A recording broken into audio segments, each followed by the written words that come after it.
everyone, welcome back. Ready for another deep dive? Always. I'm always excited to see what sources you've dug up for us. Well, this week, I think you're going to find them pretty interesting. We've got a motivational YouTube short Oh, cool. and some inspiring clips from a Christian YouTube channel. Okay, interesting. So resilience and faith, kind of the theme for today. Yeah. I thought it'd be fascinating to kind of explore how those ideas Yeah. maybe intersect or diverge. Definitely, yeah. Sometimes the sources you find seem like they're coming from totally different worlds, but then when we really dig in, Right. we find these unexpected connections. Exactly. Like, what are those universal truths about overcoming challenges Right. and finding strength? Regardless of your background or beliefs. Okay, so let's jump right in. That YouTube short, the one about bouncing back from failure. Oh, yeah, that one. Sounds like classic motivational stuff, but Yeah. I'm always curious to see how different speakers approach it. Is it all about just pushing through no matter what? Or do they acknowledge that sometimes you need to, process those setbacks? Yeah, Learn from them? right. Okay, so this creator, he has this one line that really stood out to me. Ever tried, ever failed, no matter. Try again, fail better. Fail better. Yeah, I like that. it's catchy, right? Yeah. It kind of implies that failure isn't like the opposite of success. Yeah, It's more like a stepping stone. like part of the process. Exactly. Think about scientists. They're constantly Yeah. testing, failing, tweaking, trying again. Totally. It's like that with anything, really. Starting a business, learning a new skill. Yeah. It's funny, because I was thinking about that time I tried to bake that sourdough bread. Oh, yeah. Oh my gosh, such a disaster. I mean, it came out like a brick. Yeah, brick. Yeah, brick. Totally inedible. But you know what? I learned from it. Too much flour, not enough kneading. The next loaf was actually pretty decent. There you go. Failing better. Exactly. And it's something we can all relate to, right? Like, Well- we've all had those brick moments in life. Okay, so we've got this idea of resilience through action, picking yourself up, trying again. But then you've got this other source, the Christian channel, Right. which seems to come at resilience from a different angle faith. Yeah. More about finding strength in something bigger than yourself. Right. Trusting in God's plan, even when things are tough. Exactly. And I'm really curious to see how that plays out alongside this whole fail better thing. Me too. I have a feeling we might find some interesting parallels. Yeah. Like maybe they complement each other in a way we wouldn't expect. You never know. That's what I love about these deep dives. You just kind of have to go in with an open mind and see where the conversation takes you. Exactly. Okay, so this Christian YouTube channel is all about sharing stories of hope and transformation through faith in Jesus. I'm wondering if there are any universal truths we can pull out, Yeah, even if we don't necessarily subscribe to the same beliefs. I think that's a great question. It's like, can we look beyond the specific religious context and find those underlying messages about human resilience? Coping mechanisms, finding meaning in difficult situations. Yeah, I think those themes can resonate with anyone. absolutely. Okay, so there's this one quote that really stood out to me. It says, "If you're struggling, remember that Jesus is just one prayer away." Now, Yeah. even if you're not Christian, you can still appreciate the message there. Right. It's about having that source of strength, that something you can turn to when things are tough. Yeah, that anchor. For some people, maybe it is prayer. For others, it might be meditation, nature, Yeah. talking to a therapist, even just calling a friend. Right. Whatever Yeah. helps you feel grounded and supported. Exactly. So like finding your version of that one prayer away support system. There's this other quote that really resonated with me. It says, "Forgiveness isn't just about others. It's about finding peace in your own heart." Ooh, that's a good one. Yeah. And I think that's something we can all relate to. Like, holding on to anger and resentment, it just weighs us down. It does. It really does. And it's interesting how this creator ties forgiveness to faith. But even from a secular perspective, Yeah. forgiveness is incredibly powerful. Absolutely. It's not about condoning someone's actions. It's more about choosing to let go of that negativity so you can move forward. Right. It's almost like a gift you give yourself. I love that. A gift you give yourself. And there's one more quote I wanted to touch on. It's about finding your purpose. He says, "Working hard is important, but working in the right direction is what truly matters." Working in the right direction. It really makes you think, right? It does. It's like, it's not just about being busy. It's about being intentional with your time and energy.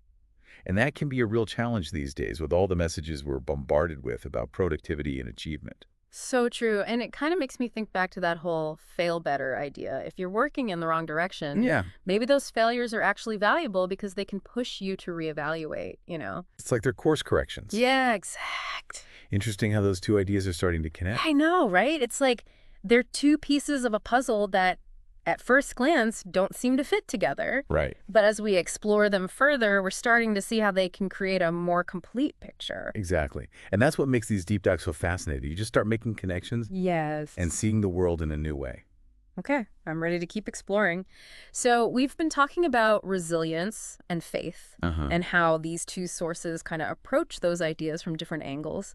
But I'm sensing a common thread here. Yeah. They both seem to emphasize taking small, consistent steps. You're right. It's not about some like massive overnight transformation. It's more about those tiny adjustments, those little course corrections that kind of add up over time. Totally. In that YouTube short, it's all about, trying again, even if you fail, Yeah. and using those failures as stepping stones. And then in this Christian-themed source, it's interesting. He talks about this idea of taking small steps towards Jesus. Oh.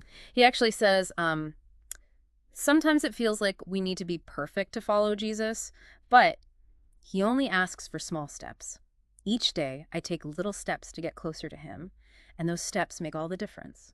I love that. Like it takes the pressure off, right? It's not about reaching some unattainable level of perfection. It's Yeah. more about those daily efforts to like align your actions with your faith. And it makes me think about habit formation, which we know is all about small, consistent actions repeated over time. You nailed it. Think about building a muscle.